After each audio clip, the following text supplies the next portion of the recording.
Mr. Lamb, would you like to hear a story about the Dark Ages? Dark Ages. The Dark Ages. What, the actual historical Dark Ages, or? Yeah, and we're going to link it back to now and where we're at now in life. All right. So from the Dark Ages. What was the context of this conversation again? The digital renaissance. Right. So, once upon a time, there was the Roman Empire, and it brought about a lot of good and a lot of bad. There was a lot of, order. There was a lot of slavery, and a lot of the people that were working in slavery were working their equivalent of the 9 to 5 back then, and this is where we are at now. Now, when the Roman Empire fell, right? Yeah. When the Roman Empire fell, there was a Dark Ages. There was a loss of culture. There was absolute chaos. There was tyranny. Lots of things were happening. Lots of people were enslaved, basically. Yeah. And nowadays, we have the same thing in the 9 to 5 jobs, where people are stuck in work and they are unable to get out of it. They're stuck in a cycle where they're working for someone else and they don't really own much to their name.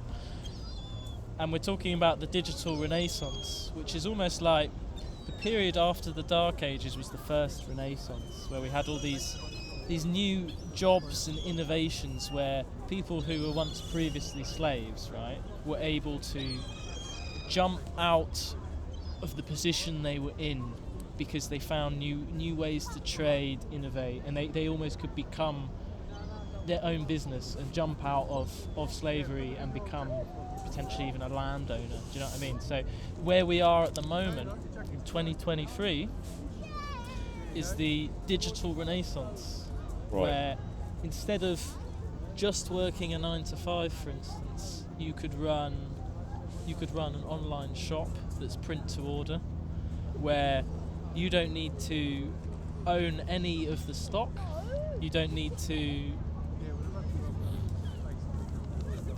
You don't need to take any risk. You can set things up, and the people that aren't doing it are essentially they stay in the 9 to 5 the whole time. Whereas the people that try something new, whether it's some kind of online business where they don't need to own any products, they can just offer their skills. I think that goes back to what we were saying about earlier, though, is that obviously it's definitely a digital world, and a lot of the money nowadays is online, digital, whatever. But the question is can you start that from the ground up? I think in some cases you can. Yeah. But I think also, like we were saying, it's good to have something that's more of a grassroots sort of from the base sort of thing. To create and innovate your own thing. Well, if you have got something online, it's nice to have the real world backing of then thinking that's like a real event or a definitely, yeah, because you're stuck in the digital world otherwise. And then I sometimes think when I'm trying to build these online businesses or services, I've spent so much time looking at the screen and not sat out on a beach, talking to my friends. That is that another form of modern slavery? Are we having to almost enter into a new kind of slavery on the chance that we might break out of it with some kind of alternative income stream or passion project? Well, it seems like a lot of these things only exist so that someone can make money, because it's like, for example, the pinnacle of digital whatever is like NFTs. Like, there's no real value to that whatsoever. Definitely, the only unique thing about it is like a line of code. Yeah. And how someone else perceives the value of it. Because to me, a photo of a monkey, I'd pay 20p for it. I'd never pay 2 million, or there's like that monkey club thing. I don't know what it was called for NFTs. There's some project, but people would pay but yeah, exactly. People would pay millions for it though. But to me, that's not worth anything. Yeah. But yeah. You're talking about creating something that's grassroots and innovative. We were discussing earlier before we recorded this how if you were to create something, ideally it would filter in and include your own life goals, values, and passions and dreams, right? Whatever you're building out of your own personal brand or identity, whether it's an online shop or some kind of service. Ideally it's something that's revolves around who you are and what you do and what you're about. Yeah, I mean, It's just a case of, like we were saying, we're in the world of like a personal brand, personal identity, and all the rest of it is the product nowadays. Yeah. So it's like, people want to be sold a lifestyle, or they want to get a window into people's lives. And if you spend a lot of time on the internet, you want to see, you want to meet and learn about people that way, especially if it's someone interested in you. That's the opportunity and the curse of it, isn't it? It really is. You see, and it's almost like shiny object syndrome. You see someone's lifestyle and how they've done it and how they've succeeded. It's hard not to want to just jump into that and give it a go. So I pivoted for 3 months doing that social media marketing agency, and I made a flashy website, but I didn't get any leads through it whatsoever. Really, I've got a few people that were interested, but no actual clients at all. No signed contracts. I learned a lot from it, but I was saying to Jack earlier, when we recorded that and we put that together, we built it. It sucked, and it had nothing to do with music, which is my biggest passion and what I want to do. So it's about how do you essentially build your new Renaissance life where you get to follow your dreams and build something. I think what it is finding a niche based on, because if you're passionate about something, you're more likely to know what the niche is. You're more likely to know where the frustrations in your industry lie and where there's something that could be remedied, or, if you're talking about a USP, it's like, I'm going to search for the business idea that makes the most money. So it's like, for example, if you search online, what type of business makes the most money, and I don't know what it is, let's say it's fucking food or something. Yeah. Then you're like, all right, well, I'll try and make up a USP for food, but you know nothing about food. You're probably just going to come up to that's how you're going to like create a copycat business, or create a business that never scales up at all. And it's just 90% as good as what someone else has done, and probably even not even that. It's like 1% as good, because it's just a copy that's offers nothing new, and as you say, you know nothing about that niche. That was me in the marketing agency. I just realised I don't want to ever again. Some of the businesses were really cool that I was looking at. Like I looked at some amazing businesses that I could imagine myself working with, but then some of the people that you'd have to talk to when you'd call up, it wasn't for me. That type of person in that kind of industry, it wasn't for me. And I also saw this other video online, right, where this guy was saying instead of chasing after what you're seeing is successful online, the guy with the flashy car because he's done this boring business, like this guy just did what he knew, and what he knew was steel and building works, and that's like a pretty hard place to get into in terms of companies. There are better companies and things you could do in this time now, in this day and age, like a print to order shop. It like costs nothing, but like this guy focused on what he knew, and because he knew it, he managed to do it. And part of me thinks like I don't want to start a business and pivot away from music or events. I want that to be like part of it. You want it to be in the flow of what you're already doing, which and I want sense. It to be worth my time, and also feel like I'm really helping people with what I do. Like the service that I provide is like, because that's where you get your credibility as well. It's one of those things where it's like the least risky business strategy to take would be spending years and years and years working on a craft, for example, that is niche, and you're the only person that knows about it. Yeah. So, for example, it's like if you're like repairing synths or like audio technical products. Yeah. We only know like one from the shop. But we only know like one of those in Brighton. Yeah. You had a guy doing that in the store, did you? No, we don't have anyone does it at the store. We have to... You just outsource it and send it out. Yeah, outsource it, and then obviously, people like that can charge more because they're the only person in the country, or one of the only people in the country that knows how to do it. And then imagine... So that's a low-risk business, and he's probably all right for the rest of his life, but, it's... Because he could do that as an agency. He could, like... Instead of working... I think the trick to doing that would be don't work for the company in that role. Yeah. Have like a freelance role where...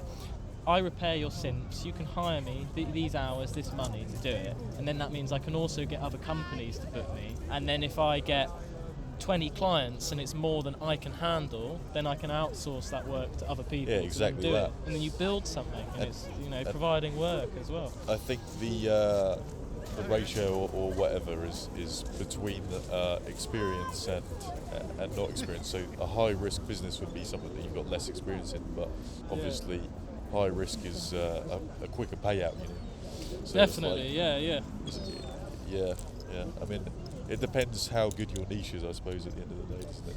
And there's clever ways to start a business as well. We were talking earlier how you could start, like, let's say you're a musician and you wanted to have like a merchandise brand underneath.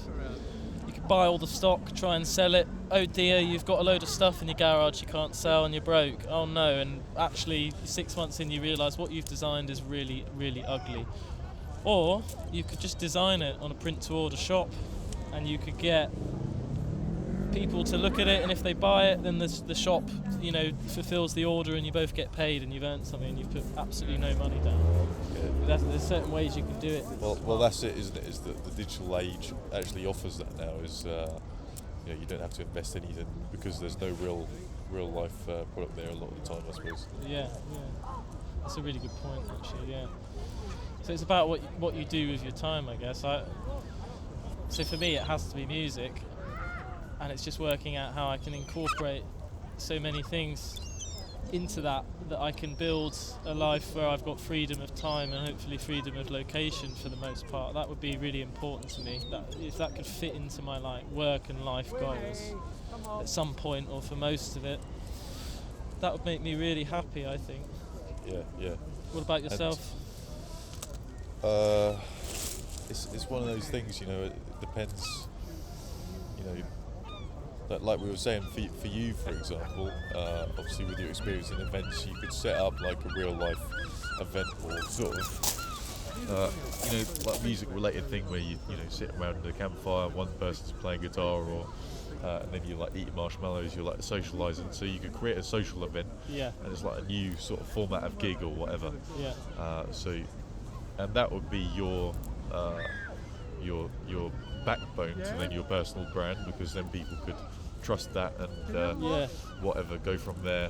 And they're getting engaged and actually involved in it. They're actually coming along and they're getting engaged, and that's where they then start believing in it. They start believing in the rest of your personal brand. Yeah. And then they're curious to check it out, aren't they? Yeah, with the good recommendations or reviews of your events and personal brand, then you become more of a trusted or what do you call it, like respected person within the industry. More credibility. You've got to really like over-deliver, like oversell, over-deliver, but also really, really provide value. Like take someone from A to B, where they've been given what they've been told, and they are now here and they're living that dream essentially, right? Yeah. So you're selling them a dream or whatever. Like you've got to have something to offer to them.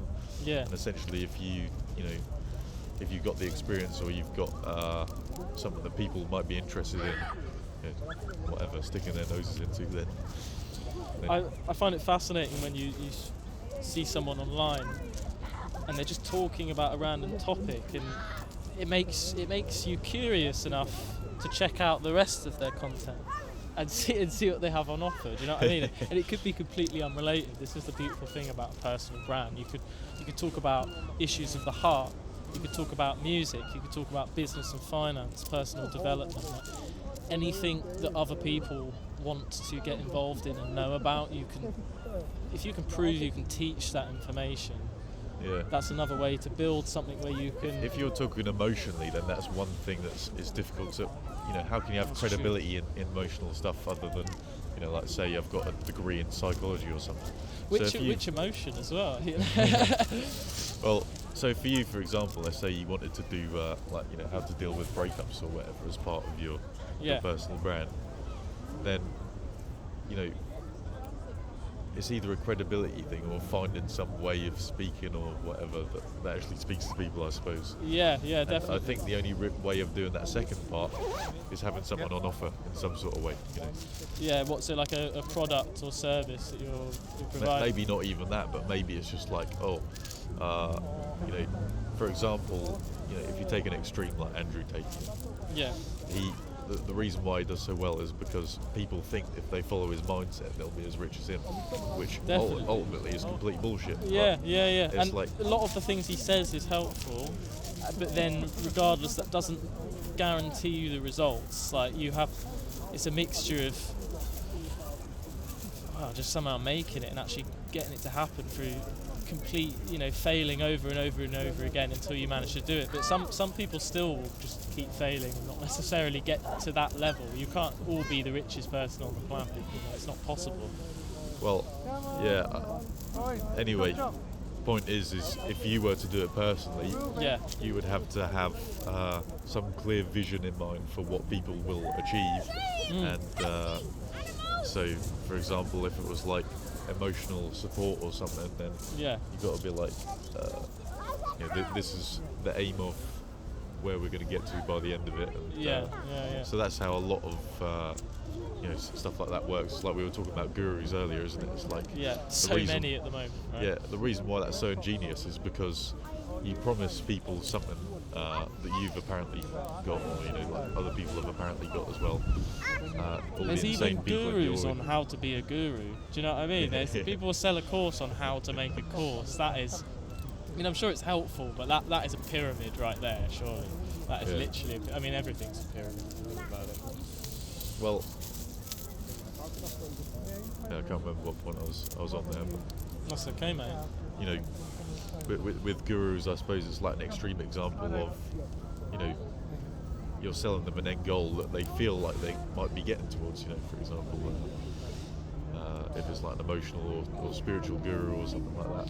Yeah, I've got a friend who spent 200 quid on a course, like how to write a book how to write a book, and it gives you like a structured formula and all sorts of things like that, and you get roped in on the idea that this is going to help you become a journalist, and it might, to be honest. If you find that valuable and you see that this person is really delivering results in the things that they're offering you for free and the stuff they're also selling to you, then I suppose why not? Because if you're going to try and... This is a bit of a crossroads for me, because if you want to be successful, you want the right mentor, right? You want to follow people that can teach you really bespoke things. Yeah, exactly. Cuts corners and cuts time, but also... Cuts corners, I think that's one of the main things. Definitely, you don't have to read...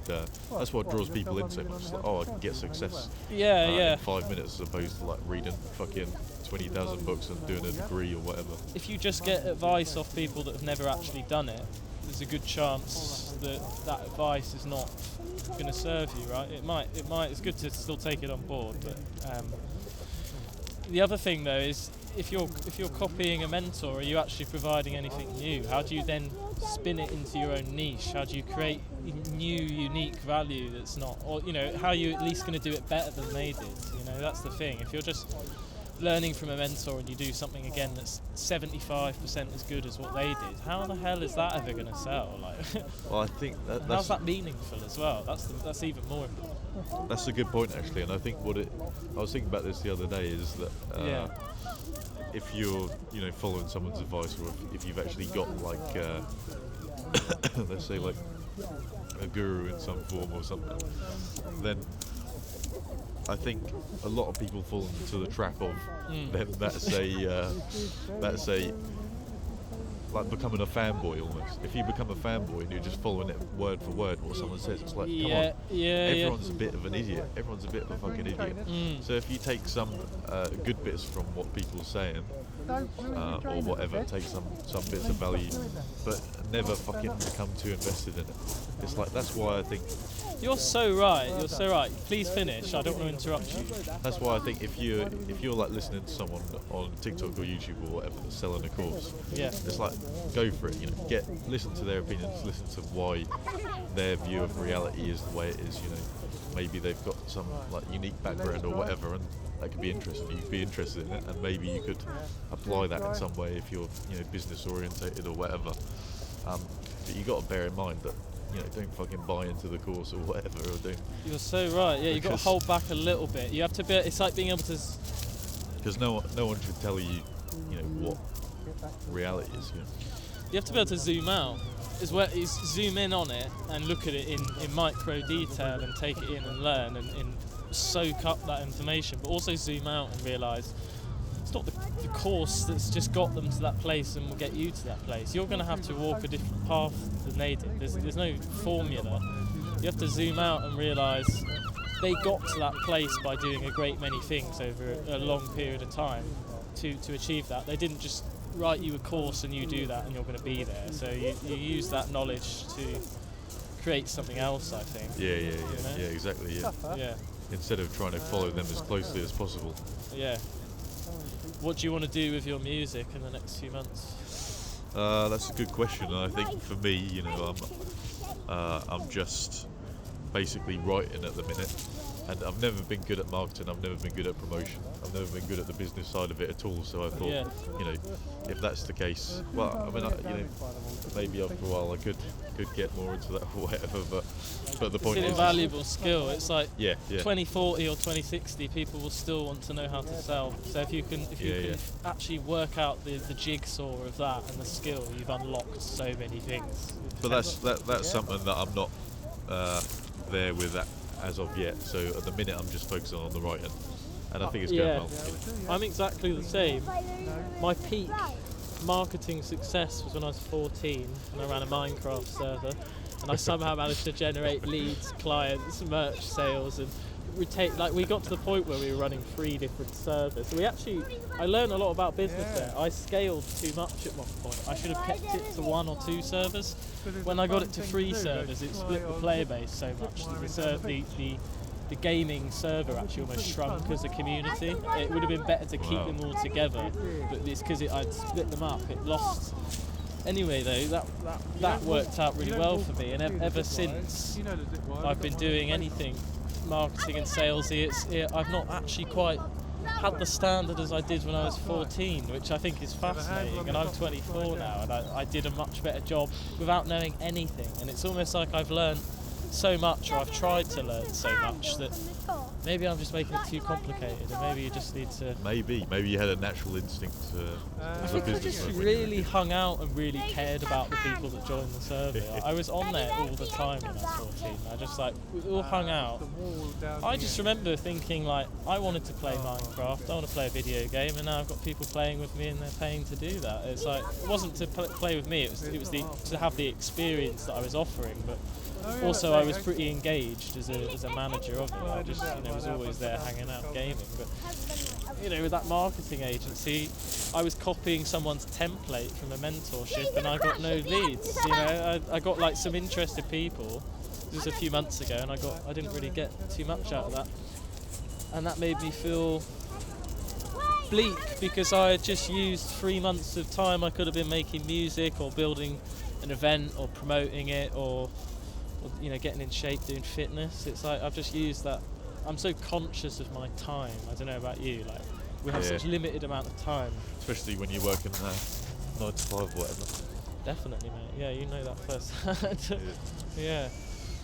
Yeah, because for you've got 2 albums you're working on. He's got a piano album and an electronic music album. And they're both really, really good, actually. One of the piano tracks is astounding. That's coming from me. I think it's great. I love it.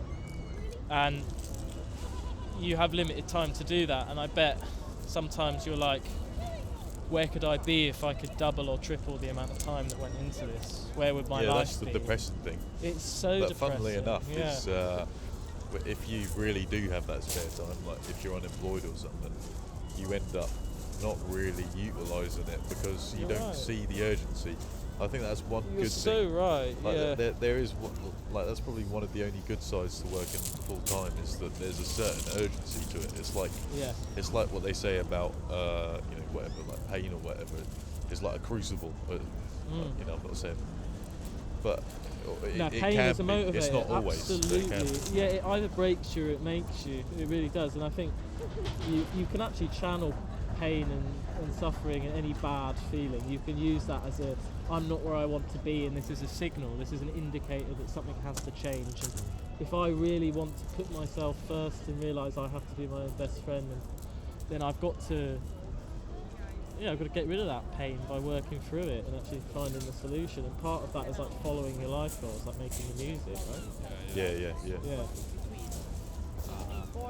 Yeah, it's something where it's like I've never really worked harder in my life than when, even in my spare time after work. It's like At the moment, did you say?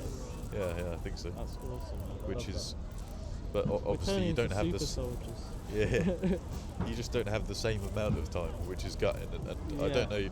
It's hard to say if now, if I was unemployed, for example, then I would still be working as hard. But I just wonder about all the time I use.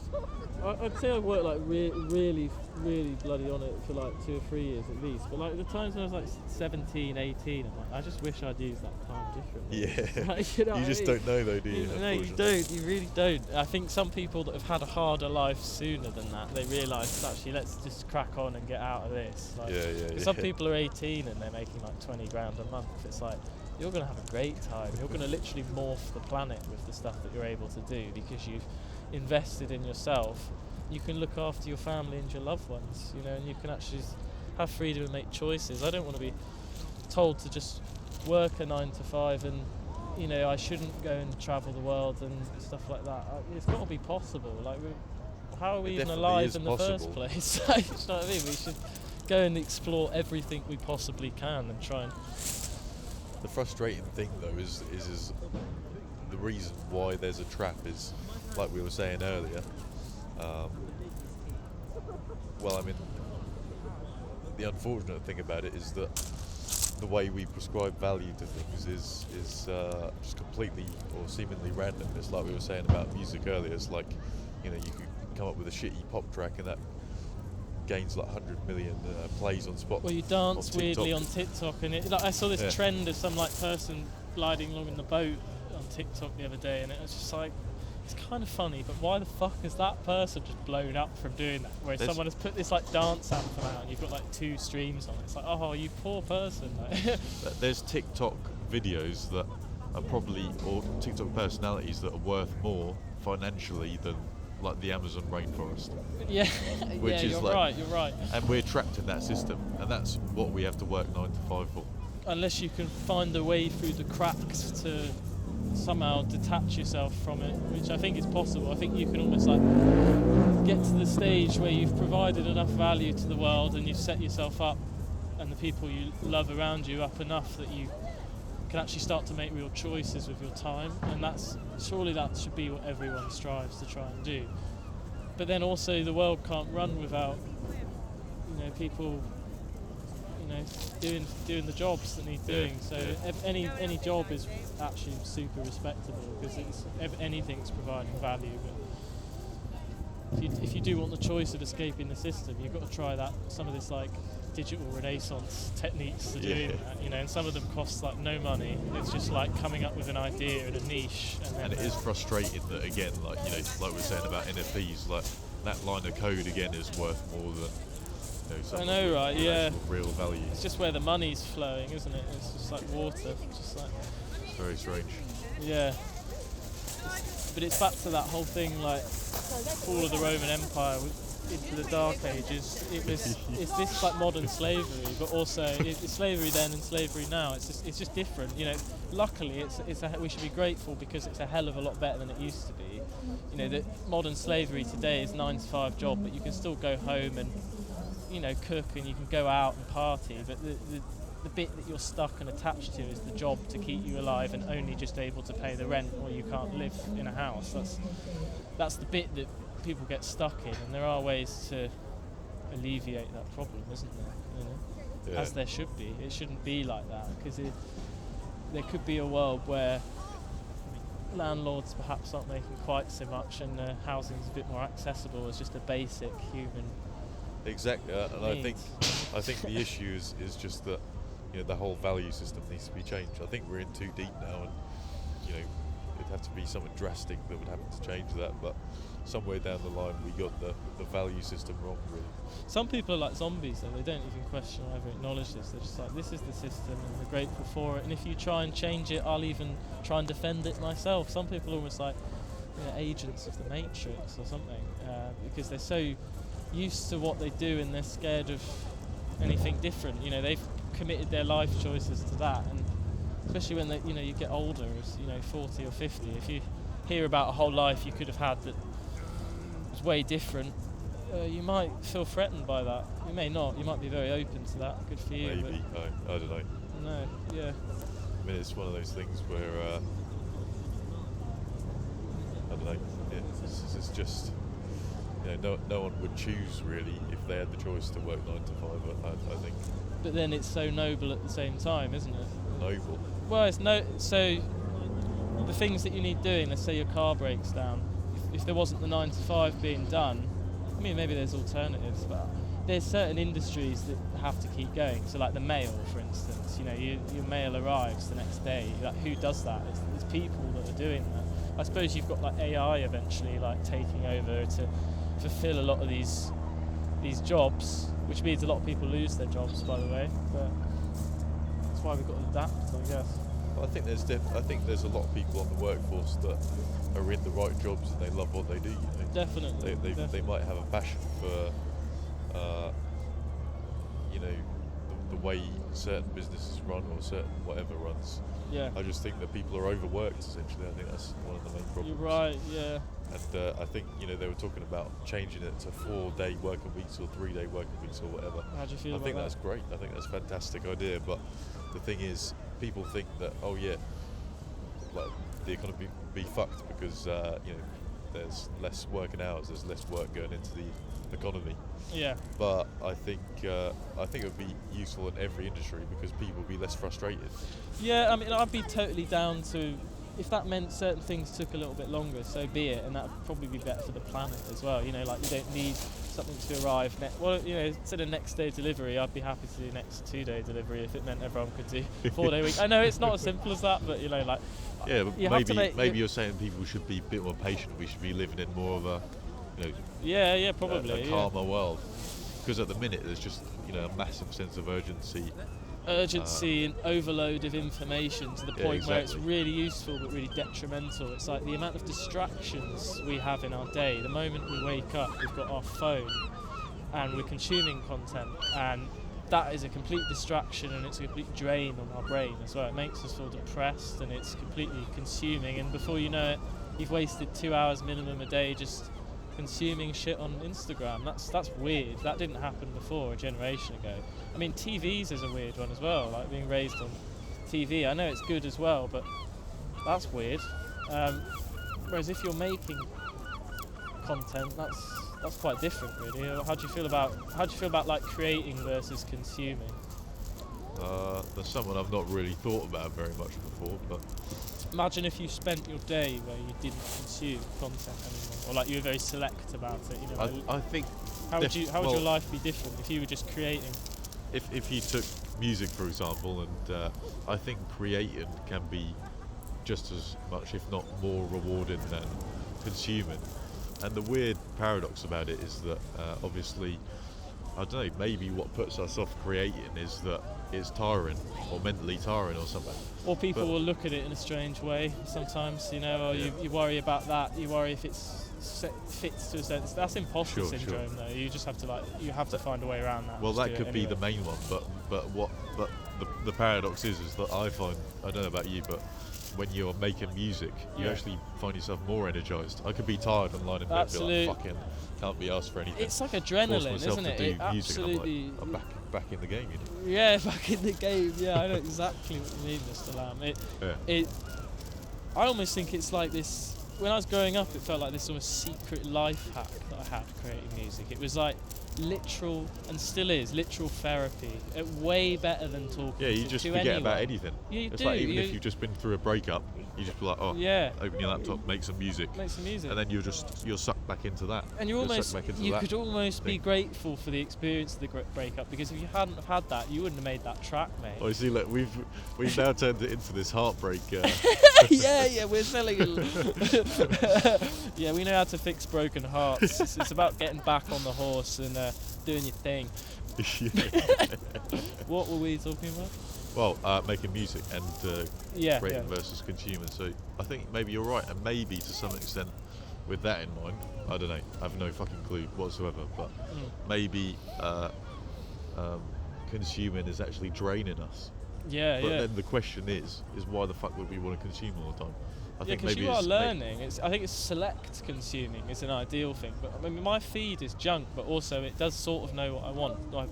Like my Instagram motivates the hell out of me. It even tells me to like get out of bed in the morning. Sometimes it's like get out of bed and stop being a lazy fuck and do your. You know, I've like there's like things like that are on Instagram, so you can make it positive. But imagine a world where you were just creating. Whether it was like you were creating solutions, you were teaching things, you were creating music, which is just completely above language. How do you even, you could talk about it. It's completely above language music. It has its own value. Yeah, I do love the idea of that, but I never find myself in that headspace. No. And, maybe you've brought up a good point that I'd never thought of before, but this for me personally, I don't really I don't find myself creating all the time or coming up with ideas all the time. When you're a kid though, your imagination's going wild and that's all you're ever doing, you're like fucking, oh yeah. It's imagine easier if there was to like consume, a spider up there though, with 5 legs. Yeah. It's a lot easier to consume. You turn your phone on and it's right there. It's a cheap adrenaline. And like this motion you do when you're flicking the screen to make the next thing load. Yeah. That is the same effect you're getting as pulling a slot machine on a casino, and they've specifically and intentionally designed it as that. So you do this, it's like, what am I going to get next? What am I going to get next? And that's the cheap dopamine hit that makes you turn into this like lab rat where you're just staring and doing this. And it's been an hour. My worst habit is in the mornings, the first half an hour to an hour of a day, I'll usually consume content, and then right at the end of the day before bed sometimes I'll do it as well, and it's that's bad, because then probably sleep worse for one thing, and I'm I don't know, it depends on the content. Some of it's really useful, some of it is breathtaking, some of the things you can learn, right? It's free. It's you could actually do like a degree's worth of learning just by taking an online course or watching some videos online. You actually could, But the question that I've got a question for you, which is that because I don't really know, but that's a great reason to ask. But if you're, what do you think the addicting element of consuming over creating is? Say, because everyone's got an art form or something that they love creating. And they'll tell you, it's like, oh yeah, that's my passion. I fucking love it more than anything. I'm a graphic designer and that's what I love doing. I'm a musician. I just love music. Yeah. But most of the time they'll be on TikTok, for example. Why is that? Why do you think that over what they love? Because is it harder? Not necessarily.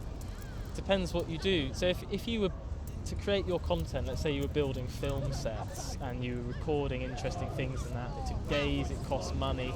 I can kind of understand that. That's like a real investment to do. It's like to make it happen, it takes days, it's hard to do.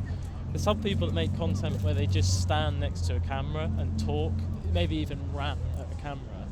Yeah. That's them creating content. And people find that really, really helpful and useful. So it doesn't have to be harder, right? It can. But I suppose it's maybe to answer your question, it's probably the amount of like processes you have to do. Like simply put, like if you've got your phone, True. you unlock it, you put your pin in, you're on Instagram, you're scrolling. Whereas to there's make a certain music, lazy state that you find it's yourself so in. Definitely. You lie there and then you open up Instagram, you're just like scrolling through. But there's something comfortable about it, but it is when comforting. That's it. It's comforting. You're like temporarily and the world is rawer when you come out of it. It's like you're kind of like, shielded in this kind of like painkiller state. I think when you're that's a good point.